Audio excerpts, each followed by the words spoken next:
मुंबई की राजनीति कभी कभी उतनी ही घुमावदार हो जाती है जितने क्राइम। वहां की क्राइम पर एक वेब सीरीज यानी मुंबई की क्राइम वर्ल्ड पर एक वेब सीरीज आई थी जिसका नाम था सेक्रेड गेम्स। लेकिन मैं आज बात करूंगा राजनीति के माइंड गेम की। इसको देख के आपको कुछ कुछ सेक्रेड गेम का लोगो याद आ रहा होगा। लेकिन बात हम माइंड गेम्स की कर रहे हैं, कैसे मुंबई में चल रहा है। आप मुंबई के इस सियासी उठापटक में चल रहे माइंड गेम को जरा समझिए। इसमें पहले किरदार है उद्धव ठाकरे।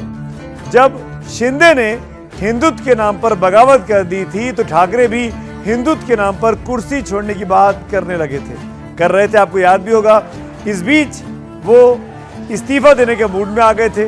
उन्होंने मुख्यमंत्री आवास वर्षा को छोड़कर वापस अपने घर मातोश्री में जगह ले ली थी, बना लिया था। ये उद्धव ठाकरे का माइंड गेम था अपनी कॉन्स्टिट्यूंसी को, अपने लोगों को, अपने शिव सैनिकों को अपने साथ रखने के लिए। इसी माइंड गेम के दूसरे किरदार हैं शिवसेना के ही सांसद संजय राउत।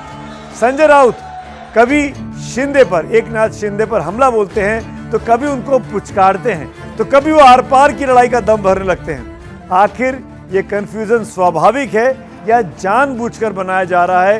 क्योंकि इस माइंड गेम के जरिए संजय राउत भी वही काम कर रहे हैं जो उनकी आला कमान उनसे करवा रही है। इस माइंड गेम के तीसरे किरदार हैं शिवसेना के विधायक, और खासकर वो विधायक जो शिंदे एंड कंपनी को मनाने के लिए पहुंचते हैं और खुद ही शिंदे गुट में शामिल हो जाते हैं। यानी जो लोग बातचीत करने भेजे जाते हैं उद्धव ठाकरे की तरफ से एकनाथ शिंदे की टीम के पास, वो लोग वापस लौटकर फिर एकनाथ शिंदे के गुट में शामिल हो गए। ऐसे एक दो नहीं, करीब करीब आधा दर्जन विधायक हैं जो इन्हीं 2 दिनों में पाला बदलकर उद्धव ठाकरे के कैंप से इस कैंप में शामिल हो गए हैं।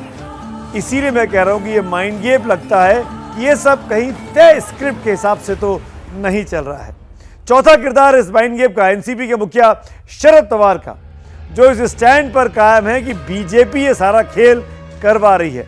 लेकिन उनके भतीजे अजीत पवार बीजेपी को लेकर लगातार नरम दिख रहे हैं। ये कहीं एनसीपी का माइंड गेम तो नहीं है कि वो कांग्रेस को और अपने विरोधियों को कंफ्यूज करके रखें। और पांचवा किरदार बीजेपी का है जो फिलहाल खामोश है। जहां देवेंद्र फडणवीस और टीम खामोश है, वो देखना चाह रहे हैं कि शिवसेना की लड़ाई का अंत कहां होता है। बीजेपी इस लड़ाई में यहां तक खामोश है कि बीजेपी ने अपने तमाम प्रवक्ताओं को इस हलचल भरे हफ्ते में किसी भी पॉलिटिकल डिबेट में जाने से मना कर रखा है, ताकि कहीं कोई विपरीत टिप्पणी ठाकरे परिवार या शिवसेना के खिलाफ ना कर दे, ताकि जो बनती हुई सरकार दिखाई दे रही है वो उल्टी ना पड़ जाए। तो अगर देखा जाए तो शिवसेना का सियासी संकट इस वक्त जो दिखाई दे रहा है वो पूरा का पूरा हिंदुत्व के आसपास मंडराता हुआ दिखाई देता है। शिवसेना की बुनियाद हिंदुत्व है, बीजेपी का आधार हिंदुत्व है, और शिवसेना के बागी भी बार बार हिंदुत्व की ही दुहाई दे रहे हैं। देखिए, एकनाथ शिंदे उद्धव पर हिंदुत्व से मुंह फेरने का आरोप लगाते हुए बागी हुए। बागी विधायकों का मानना है कि उद्धव का हिंदुत्व कमजोर पड़ गया है। इसी हिंदुत्व के नाम पर उद्धव इस्तीफा देने को राजी हो गए, यानी अपने आप को सेक्रीफाइस करने लगे। और इसी हिंदुत्व के आसरे बीजेपी सत्ता में वापसी की राह देखने लगी है। और इन सब से आगे देखें तो इसी हिंदुत्व ने जोड़ी बना दी। आज भले ही एकनाथ शिंदे अपने दल बल के साथ गुवाहाटी में हैं, लेकिन जब वो मुंबई लौटेंगे तो उनके सबसे करीब होंगे देवेंद्र फडणवीस। ऐसा लगता है कि सत्ता ने बीजेपी और शिवसेना की जोड़ी जो बिगाड़ दी थी,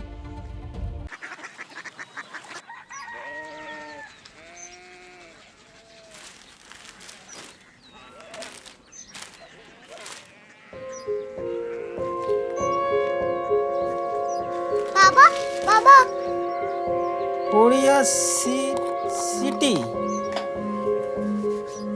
जानी ना।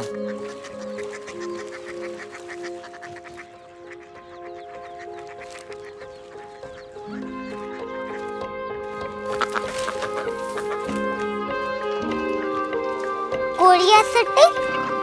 हाँ।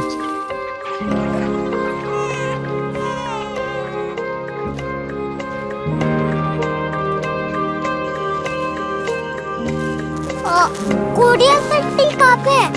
शहर अंग्रेजी लगे हैं।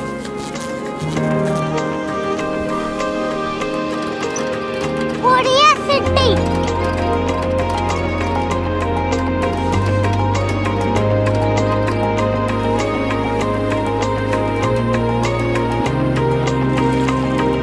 वो बहुत दूर है।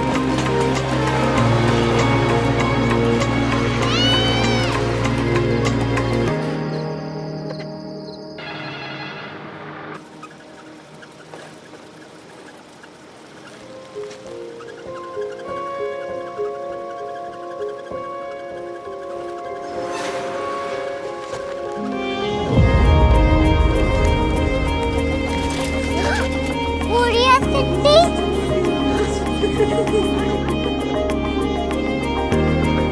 दुनिया को बोलना है, कुछ लोग बड़े होते हैं। कोरिया सिटी कहाँ है? प्रोफेसर साहब को पता होगा। हो, ये छोटा वाला ग्लोब लगता है और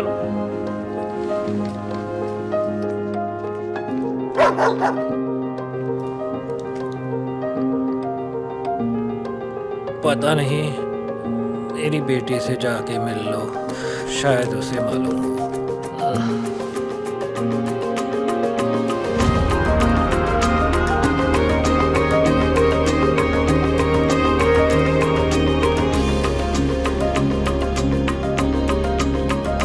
हाय, बाबा ने भेजा है। Come here. Korea city. Korea city नहीं, क्यूरियोसिटी। वो क्या? That's what brought you here. जो तुम्हें यहाँ तक ले आया। क्यूरियोसिटी।